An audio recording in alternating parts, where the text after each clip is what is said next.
Nu, čau visiem! Pastīsimies, kas šodien notiek no paša rīta manā dārzā. Domāju, ka sākšu ar to, ka parādīšu jums, kāds briesmonis mīt uz āboļa. Tev šito pašu ābolīti. Reku viņš ir. Lielais briesmoni. Galvenais notikums tomēr ir Mārtiņa rodas iestādīšana.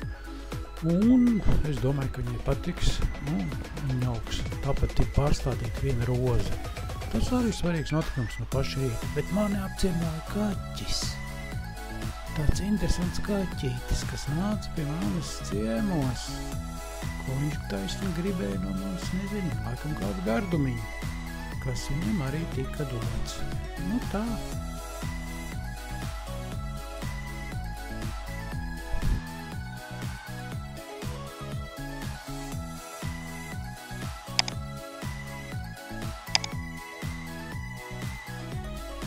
Tā visiem. Laikam filmas beigas.